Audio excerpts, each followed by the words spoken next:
Hey everybody, this is Corey Salty True Floyd talking to you at Fan Expo 2025 with Sonny Strait. How's it going, guys?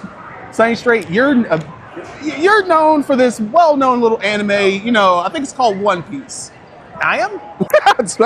Oh yeah, I think you're right. Yeah, One Piece is a great show.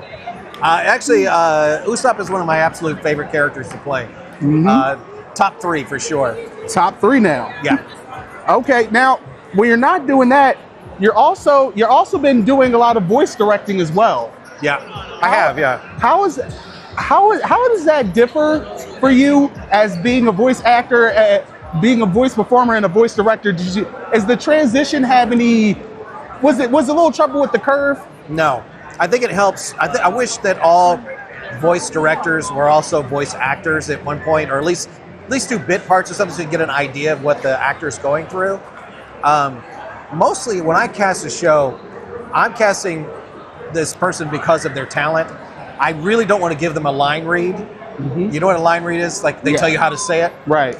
If I have to do that, I take 5 points off, and I have to make a 95 for the day. Oh wow. So wow. I'll maybe use it once, but even if I use it once, I go, oh, why can't I explain this better? I always want to explain to them and let it come from them. If you tell them exactly what their motivation is in the scene, a good actor will give it to you. Okay. You don't have to give them a line read. Now you also have your own comic. How did that come about? Well, I was a published comic book artist before I was a voice actor, and I've been voice acting since 1812, I think. It's a long time. Yeah, and that kind of actually translates as well because, hey, what's up, R2? Hi, good to see you, buddy. I like the pink. Because when you draw a comic book, you have to get into the head of the characters to be able to act through them, right? Right. Well, I was acting through these cartoon characters way before I was a voice actor, and when I got to be a voice actor, it's like, oh, it's kind of like drawing comics, except easier. Okay, now, as the voice of Krillin, what's it been like evolving with that character for so long? Oh, well, Krillin was my first anime character, so he'll always be near and dear to my heart. But I just love the way he has continued to grow and develop. Like in Dragon Ball Super, he defeats somebody who defeats 18. And I always argue with kids about power scaling, you know? They're like, I want y'all to hear this now. Wait a minute, hold on. Do you understand that if Krillin beats someone that beat 18, 18 can mop the floor with Super Saiyan 1. That means Krillin has really developed, probably from fighting with his wife, sparring with his wife. Sparring with his wife. Not fighting with his wife. So Krillin could mop the floor with anyone in the MCU. I'm saying the Hulk, I'm saying Thor, I'm saying Thanos does not stand a chance against Krillin. He wouldn't see Krillin coming. Are you putting that on Kami? I'm telling you right now, if you're talking about the comic book version of the Hulk, no. Okay. He's got Dragon Ball Z power scaling, you know.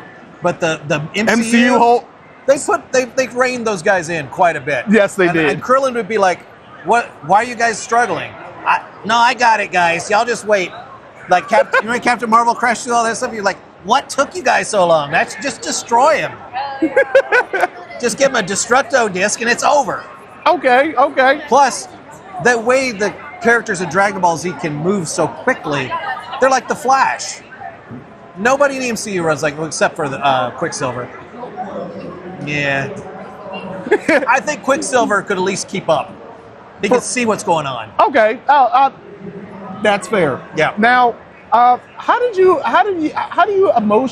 prepare for like an emotional scene like Hughes' death in Fullmetal Alchemist? Oh, okay. Well, you really have to. I always tell my students, I teach a lot of acting classes, I say, the first thing I don't want you to think about how to say a line. I want you to think about why you're saying the line. Like, what are you trying to achieve with these words?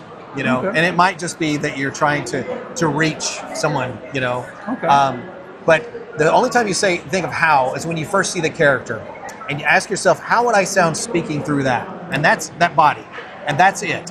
From then on, you ask yourself, why am I saying this? And I always say this to yourself, I am trying to blank. And if the word fits there, if I'm trying to hurt, heal, reach, preach, teach, you will come up with a really believable line there just by doing that. Okay. Have you ever had to completely reinterpret a character for cultural differences? Not really. We try to stay as close to the original Japanese as possible. I would say though, in Kenichi, Okay. World's Mightiest Disciple, I played. I was setting that one up. Already knew. Yeah. Yeah, I played Apachai. Give me some credit. Now, Apachai in the Japanese version is very high. Everything he says up here. And I thought, wait, he's this big guy, and he's from a foreign country. Right.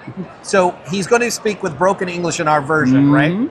So I thought, what if Appa was more like an emotional tick? So he's like, Muay Thai is the art of bare man killing, and then Appa! It just sort of slips out. Appa! Okay. And I did that in the audition, thinking it probably won't work. But the director, Monica Rio was the director at the time, she said, oh, I love that. So she cast me in it. Okay. But generally, we try to stay as close to the original as possible. All right. Now here's the funny thing, especially for you guys that follow us. This is our second official voice act walk and talk, which is unplanned again. So you're right now up in our Hall of Fame with Johnny Young Bosch. I love Johnny Young Bosch. I'm so glad to be in that company. He's an amazing guy, amazing actor, amazing musician. When I first met him, he was in a band called I Shine. So good. I've seen so many I love Shine the word concerts. yes. Well, I'm glad. That's great. Great minds think alike. If I Shine through the best parties of the day, mind you. I see what you did there. They were great. Now, one of my favorite questions I like to ask: if you could voice a character in another franchise, who would it be? Doesn't matter when or where, just who. My favorite character over any genre, I'm talking live action, cartoons, whatever, is Popeye the Sailor. Wow. I would love to be able to play Popeye the Sailor. And when I got cast as Krillin,